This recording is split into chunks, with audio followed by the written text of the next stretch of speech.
नीलकंठ ने बताया कि मनुष्य का सबसे उत्तम और श्रेष्ठ दान क्या है, जिसका फल उसे अवश्य ही मिलता है। कहानी बहुत ही ज्ञानवर्धक और जीवन का मार्गदर्शन करने वाली है, इसलिए कहानी को पूरा अंत तक जरूर सुने।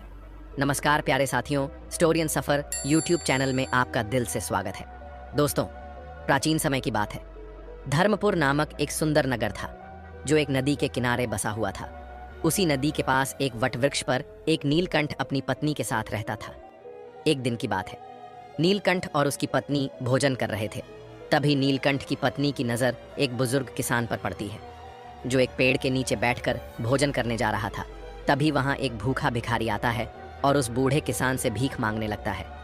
उस बुजुर्ग किसान ने खुद भोजन न करके अपना खाना उस भूखे भिखारी को दे दिया। यह देखकर नीलकंठ की पत्नी नीलकंठ से कहती है, हे प्रियवर, उस बुजुर्ग किसान ने खुद भोजन न करके अपना भोजन उस भिखारी को क्यों दे दिया? तब नीलकंठ कहता है, प्रिय, प्रत्येक मनुष्य अपने जीवन में कुछ न कुछ दान करता है। कोई भोजन, कोई वस्त्र, तो कोई धन दान करता है। लेकिन प्रिय, क्या तुम्हें पता है कि सबसे अच्छा और उत्तम दान कौन सा है? कौन सा दान करने से हमें सबसे बड़ा पुण्य मिल सकता है? इस पर नीलकंठ की पत्नी कहती है, नहीं प्रियवर, ऐसा कौन सा दान है? तब नीलकंठ कहता है, प्रिय, यह बात मैं तुम्हें एक कहानी के माध्यम से बताता हूँ, जो न केवल प्रेरणादायक है, बल्कि जो भी कहानी को ध्यानपूर्वक अंत तक सुनता है, उसे इस कहानी से यह भी पता चलेगा कि सच्चा और अच्छा दान क्या होता है और इसका महत्व कितना बड़ा है। आगे नीलकंठ कहानी शुरू करता है और कहता है, प्रिय, प्राचीन समय की बात है। चंद्रपुर नामक किसी गांव में कैलाश नाम का एक युवक रहता था, जो लकड़ी काटकर अपना जीवन यापन करता था। वह अपनी पत्नी के साथ साधारण जीवन जी रहा था। जलाऊ लकड़ी से होने वाली आमदनी पर्याप्त नहीं हो पाती थी, जिससे हमेशा उसके परिवार में भोजन और कपड़ों की कमी बनी रहती थी। एक दिन परेशान होकर गुस्से में कैलाश की पत्नी उससे कहती है, कितने दिनों तक यह सिलसिला चलता रहेगा? ना कोई त्योहार होता है, ना कोई खुशी। क्यों ना इस लकड़ी काटने के काम को छोड़कर तुम नगर जाकर कोई और काम ढूंढ लो। कब तक हम यूं ही कठिनाइयों और गरीबी में जीवन बिताएंगे? कैलाश ने बड़े प्यार से उत्तर दिया, भाग्यवान, मैं हमेशा तुम्हारी बात मानता हूं, लेकिन मैंने पहले भी कहा है कि मैं यह गांव नहीं छोड़ सकता। शहर में यहाँ के जैसी शांति नहीं मिलेगी, और हाँ, मैं नहीं चाहता कि यह विषय हमारे बीच दोबारा आए। उसकी पत्नी ने कहा, ठीक है, जैसा तुम्हें सही लगे। खाना तैयार है, खाकर लकड़ी काटने चले जाओ। दोस्तों, भोजन करने के बाद कैलाश लकड़ी काटने के लिए जंगल की ओर निकल पड़ा। चलते चलते वह काफी दूर पहुंच गया। वह सोचने लगा, आज तो बहुत दूर आ गया हूं। मुझे एक बड़ा पेड़ चाहिए जिससे आज अच्छी आमदनी हो जाए। लेकिन ऐसा कोई बड़ा वृक्ष नजर नहीं आ रहा। वहां एक पेड़ है, पर छोटा है। चलो आज के लिए इसी से काम चला लेता हूं। कैलाश ने वह पेड़ काटा और सिर पर जलाऊ लकड़ी का गट्ठर रखकर नगर की ओर बेचने के लिए निकल पड़ा। लेकिन नगर पहुंचने पर उसने देखा कि लकड़ी खरीदने वाला कोई नहीं था। वह सोचने लगा, क्या मुझे यह सारी लकड़ियां वापस घर ले जानी पड़ेंगी?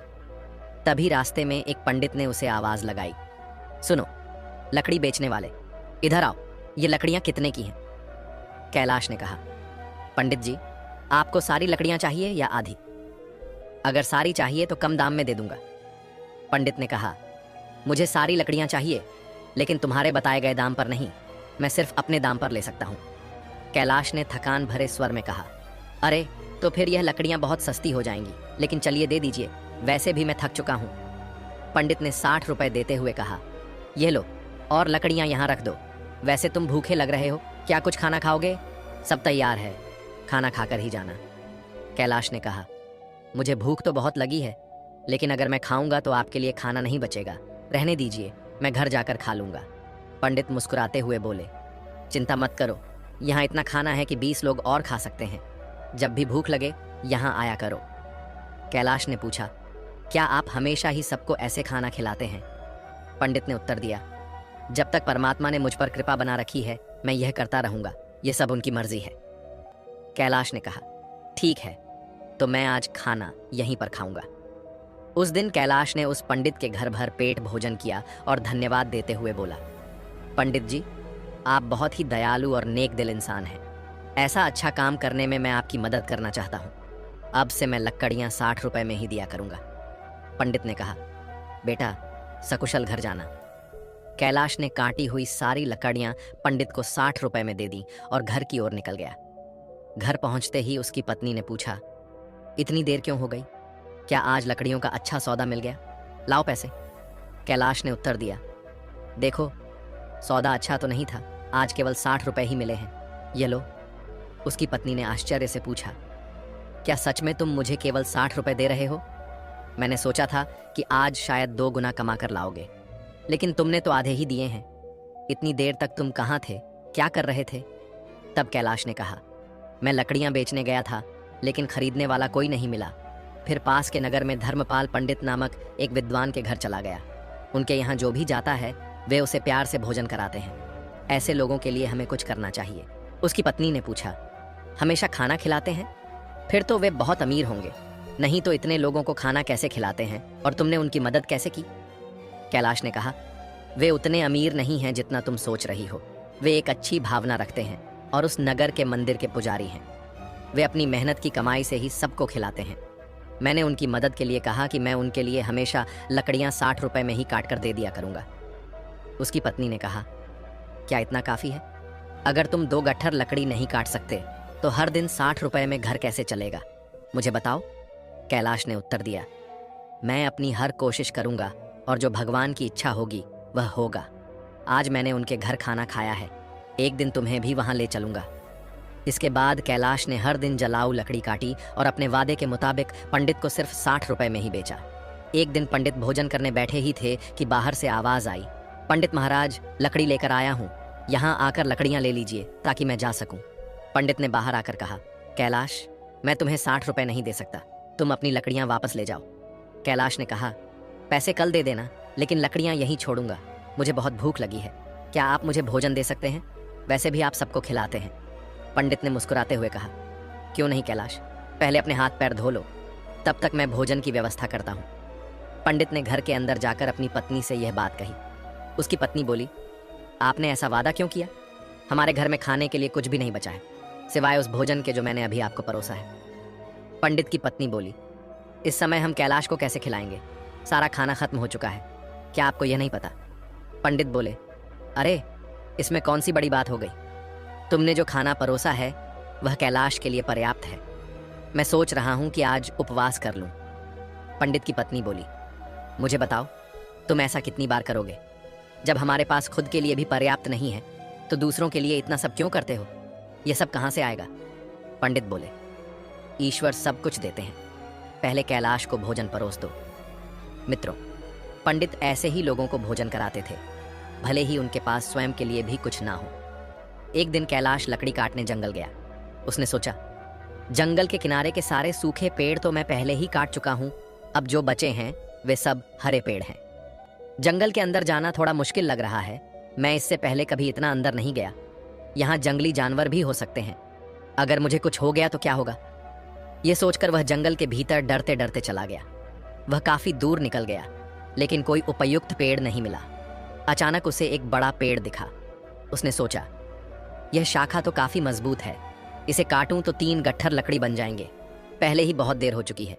यह सोचकर कैलाश उस पेड़ पर चढ़ गया। वह उसी शाखा पर बैठ गया और उसी को काटने लगा। शाखा बहुत बड़ी थी, इसलिए कटने के बाद वह बगल के पेड़ और एक छोटे टीले के पास गिर गई। तभी अचानक वहां एक साधु प्रकट हुए और बोले, मेरी तपस्या किसने भंग की? लगता है यह तुम ही थे। साधु क्रोध से भर गए और बोले, मैं तुम्हें श्राप देता हूं कि तुम कुत्ते बन जाओगे। कैलाश घबरा गया और बोला, महाराज, मुझे माफ कर दीजिए, मुझे नहीं पता था कि आप यहाँ तपस्या कर रहे हैं। साधु बोले, मैं यहाँ वर्षों से तपस्या कर रहा हूँ, तुमने मेरी तपस्या तोड़ी है, इसलिए तुम इस पाप के भागीदार हो। कैलाश ने विनती की, महाराज, मैं रोज लकड़ियाँ काटने आता हूँ और उन्हें बेचकर अपनी आजीविका चलाता हूँ। मैंने जानबूझकर ऐसा नहीं किया, कृपया इस श्राप को वापस ले लीजिए। यह सुनकर साधु का गुस्सा थोड़ा शांत हुआ। तब वे कैलाश से बोले, मैंने जो श्राप तुम्हें दिया है इसे वापस लेना संभव नहीं है, लेकिन एक उपाय है जिससे तुम इस श्राप से मुक्त हो सकते हो। कैलाश ने पूछा, कृपया मुझे उपाय बताइए महाराज, मैं इस श्राप से कैसे मुक्त हो सकता हूँ? साधु बोले, तुम ऐसे 2 लोगों को ढूंढो जो सबसे अच्छा दान करते हो। उनके भोजन के बाद बचा हुआ एक भी दाना खा लेने से तुम्हारे श्राप का असर धीरे धीरे समाप्त होने लगेगा। जब तुम पूरी तरह सफेद हो जाओगे तब इस श्राप से मुक्त हो जाओगे। कैलाश ने रोते हुए कहा, महाराज, मैं अपनी पत्नी का सहारा हूँ। लकड़ियाँ बेचकर जो पैसे लाता हूँ उससे हमारा गुजारा होता है। अब मैं कुत्ता बन गया हूँ तो मेरा अब क्या होगा? साधु बोले, चिंता मत करो, ईश्वर मदद करेंगे। जब तुम्हारा श्राप टूटेगा तब तुम्हारा जीवन सुखी हो जाएगा, धन धान्य से भरा होगा और तुम्हें हर कष्ट से मुक्ति मिलेगी। यह कहते हुए साधु वहां से चले गए। कैलाश साधु के श्राप के कारण कुत्ते में बदल जाता है। इसके बाद कैलाश श्राप से छुटकारा पाने के लिए यात्रा पर निकल पड़ता है। वह सोचने लगता है, जैसा साधु ने कहा, मुझे सबसे अच्छा दान देने वाले कहाँ मिलेंगे? मेरी समझ में कुछ नहीं आ रहा। हाँ, पंडित जी, वह बड़े ही उदार और नेक दिल व्यक्ति हैं। अब मैं सबसे पहले उन्हीं के पास जाता हूँ। कैलाश कुत्ते के रूप में पंडित के घर पहुंचता है। पंडित अपनी पत्नी से कहते हैं, चलो, अच्छा हुआ, आज मैं बिना किसी बाधा के सभी मेहमानों को भोजन खिला पाया। सच में भगवान की कृपा है।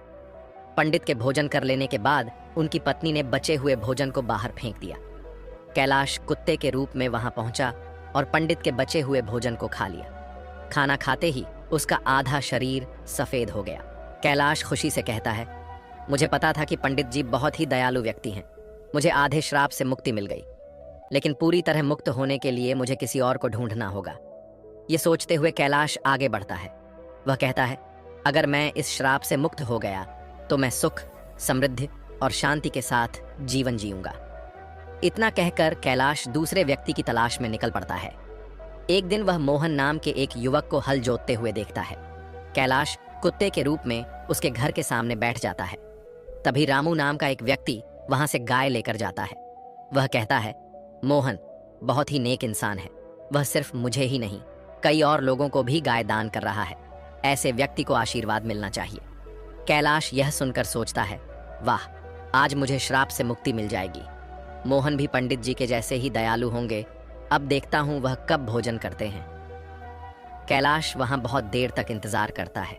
मोहन ने जब भोजन किया और पत्तल को बाहर फेंक दिया तो कैलाश तुरंत उस पत्तल पर बचा हुआ खाना खा लेता है। लेकिन यह देखकर वह हैरान रह जाता है। वह कहता है, अरे, मेरे शरीर का रंग नहीं बदला। मोहन ने तो गाय का दान भी किया था, फिर भी यह क्यों नहीं हुआ? मुझे कुछ समझ नहीं आ रहा। थोड़ी देर बाद कैलाश वापस पंडित जी के घर के बाहर आकर बैठ गया। वहां उसने दो युवकों को बातचीत करते हुए सुना। पहला युवक बोला, अरे भाई, आज मोहन ने फिर गाय का दान दिया। दूसरा युवक बोला, हाँ, वह चाहे कितना भी बड़ा दानी दिखे, लेकिन हमेशा नगर के बाहर वालों को ही बुलाकर दान करता है। सच जानोगे तो हैरान रह जाओगे। उसकी सारी गाय 2 महीने से ज्यादा दूध नहीं देती। पहला युवक चौंक कर बोला, क्या? अगर वह ऐसा करता है तो उसे अवश्य ही पाप लगेगा। हमारे राजा की तरह कोई और नहीं कर सकता। वह एक महान दानी है। 1 हफ्ते से खाना बांट रहे हैं और कल आखिरी दिन अन्य दान के साथ वस्त्र दान भी करेंगे। राजा खुद वहां सबके साथ 1 हफ्ते से खाना खा रहे हैं। कभी उनके जैसा परोपकारी देखा है कहीं? अरे, यह तो कुछ भी नहीं। उन्होंने हमारे नगर में अच्छी सड़कें बनवाई हैं, हर जगह कुएं और तालाब खुदवा दिए हैं। सच में उन्होंने हमारे लिए बहुत कुछ किया है। ऐसा धर्मात्मा मैंने कभी नहीं देखा। यह बातें सुनकर कैलाश बहुत खुश हुआ। उसके मन में विचार आया, चलो, अब तो तय है कि मुझे मेरे श्राप से मुक्ति मिल जाएगी। मुझे तुरंत राजा के पास जाना चाहिए। वह राजमहल में नहीं, बल्कि लोगों के साथ खाना खा रहे हैं। इस अवसर का लाभ उठाना चाहिए। अगले ही दिन कैलाश उस जगह पहुंच गया जहां राजा भोजन करा रहे थे। वहां उसने राजा को कपड़े बांटते हुए देखा। वह सोचने लगा, राजा कितने महान हैं। वह भोजन देने के साथ साथ सभी को वस्त्र भी बांट रहे हैं। मैं जिन अच्छे लोगों को ढूंढ रहा था, निश्चय ही यह वही व्यक्ति है। मुझे उनके भोजन के बाद इंतजार करना होगा। राजा के भोजन करने के बाद सैनिक उस पत्ते को बाहर फेंक देते हैं जिसमें राजा ने खाना खाया था। यह देखकर कैलाश वहां गया और उस पत्ते में से बचा हुआ खाना खा लिया। लेकिन यह देखकर वह चौंक गया। उसने कहा, अरे, यह क्या? इतने महान दानी राजा का भोजन करने के बाद भी मेरा रंग नहीं बदला। यह श्राप तो किसी दूसरी वजह से लग रहा है। मुझे तुरंत उस साधु के पास जाना चाहिए जिन्होंने मुझे यह श्राप दिया। कैलाश उस स्थान पर पहुंचता है जहां साधु मौजूद थे। वह साधु को प्रणाम करता है। साधु उसे निराश देखकर पूछते हैं, क्या हुआ कैलाश? ऐसा लगता है कि तुम्हें अभी तक केवल एक ही सही व्यक्ति मिला है। तुम्हारा केवल आधा रंग ही बदला है। क्या तुम्हें और कोई नहीं मिला? श्राप मिले हुए भी काफी समय हो गया। कैलाश कहता है, महाराज, पंडित जी का खाना खाकर मैं आधा ठीक हो गया। इसके बाद मैंने उनसे भी बड़े दानी लोगों को देखा, लेकिन उनके खाने का कोई असर नहीं हुआ। साधु थोड़ी देर रुककर बोलते हैं, इसमें आश्चर्य की बात नहीं है, उनके कर्मों का वास्तविक स्वरूप जानना जरूरी है। आगे कैलाश कहता है, इसके अलावा हमारे नगर के राजा बहुत धर्मी हैं। 1 हफ्ते तक राजा ने सभी को भोजन कराया और वस्त्र भी बांटे। इतने धर्मप्राय व्यक्ति द्वारा खाया हुआ भोजन खाने के बाद भी मैं श्राप से मुक्त नहीं हो पाया। इसमें कुछ रहस्य जरूर है। मुझे कुछ समझ नहीं आ रहा है महाराज, कृपया आप ही बताइए। साधु ने कहा, कैलाश, जिन जिन लोगों को तुमने देखा उनमें से किसी का दान सच्चा दान नहीं था। मोहन ऐसी चीजें दान कर रहा था जिनकी उसे कोई जरूरत नहीं थी। अगर उसे उनकी जरूरत होती तो वह उन्हें कभी दान नहीं करता। और राजा जो कुछ भी देता है उसे दान नहीं माना जा सकता, क्योंकि वह खुद नहीं कमाता। वह तुम्हारे जैसे लोगों द्वारा दिए गए राजस्व का उपयोग राज्य के लोगों पर करता है। साधु ने आगे कहा, कल के दान में जो भोजन और वस्त्र बांटे गए वे भी राजस्व से ही आए थे। इसीलिए राजा द्वारा किया गया दान दान नहीं माना जाएगा। वह सिर्फ लोगों का पैसा लोगों पर खर्च कर रहा है। ऐसे में राजा के भोजन का तुम्हारे श्राप पर कोई असर नहीं हो सकता। समझ लो, सही दान वही था जो पंडित ने भूखे को भोजन देकर किया। भले ही उन्होंने खुद नहीं खाया, लेकिन उनका दान सबसे श्रेष्ठ था। इसीलिए तुम्हें और प्रयास करना होगा। तुम श्राप से मुक्ति के करीब हो। कैलाश ने कहा, समझ गया महाराज, धन्यवाद। उदास मन से कैलाश वहां से चल पड़ा। उसने सोचा, बाप रे, कितनी दूर आ गया हूं, बहुत भूख लगी है। अच्छा होगा कि पास में कुछ खाने को मिल जाए। तभी उसने देखा एक किसान घड़े में पानी लेकर जा रहा था। पास में खड़े 2 युवक आपस में बातें कर रहे थे। उस किसान को देख रहे हो, वह रोज इस धूप में इस पानी से भरे मटके से यहाँ से गुजरने वालों को पानी पिलाता है।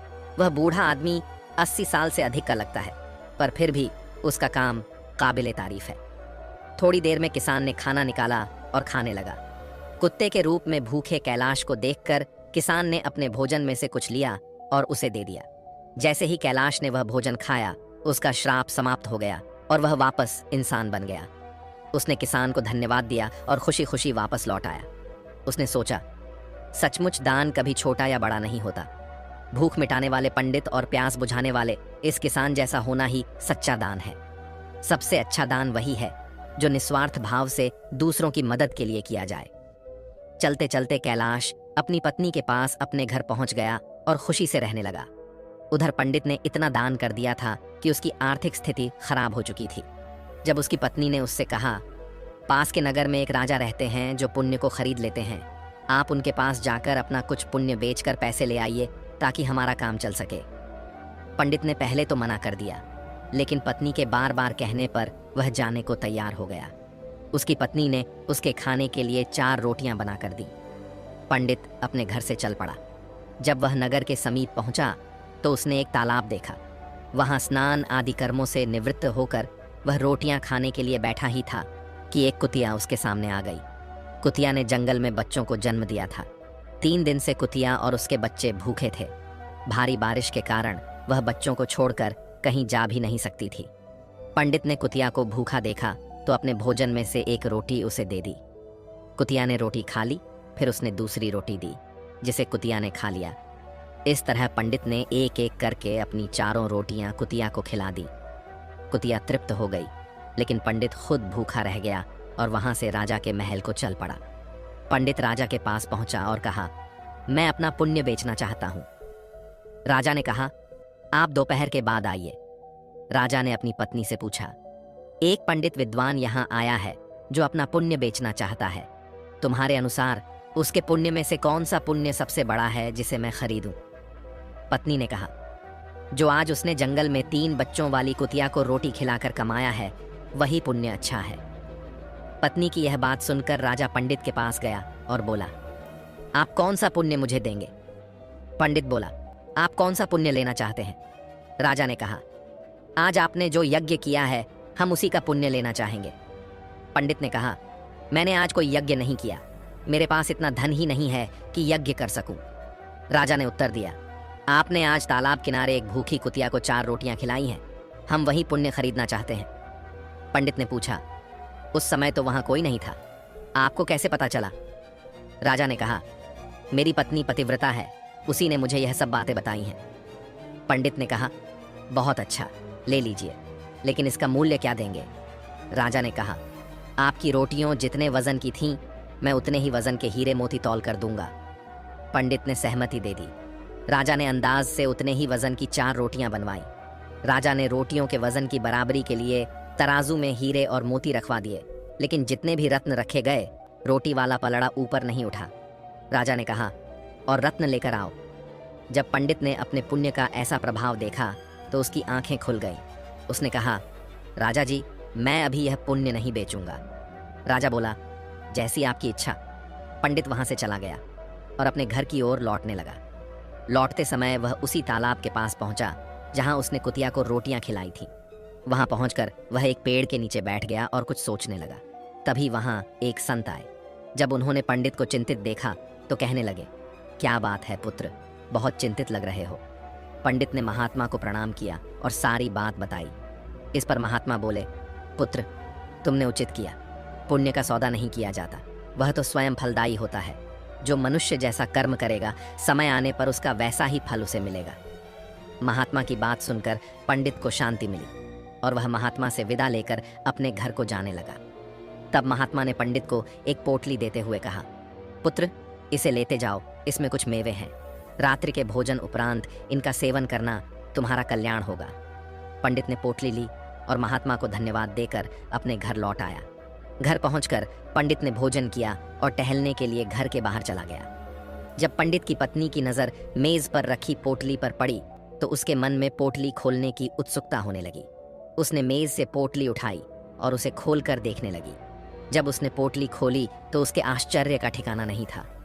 पोटली में हीरे, पन्ने और माणिक चमक रहे थे। वह बेहद प्रसन्न हुई।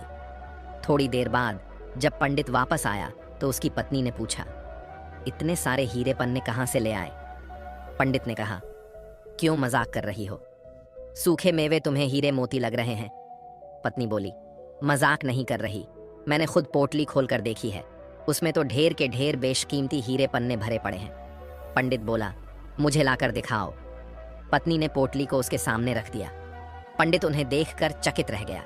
वह समझ गया कि यह सब उसी पुण्य का प्रभाव है जो उसने कुतिया को रोटियां खिलाने से प्राप्त किया था, और वह महात्मा कोई और नहीं, साक्षात परमात्मा थे।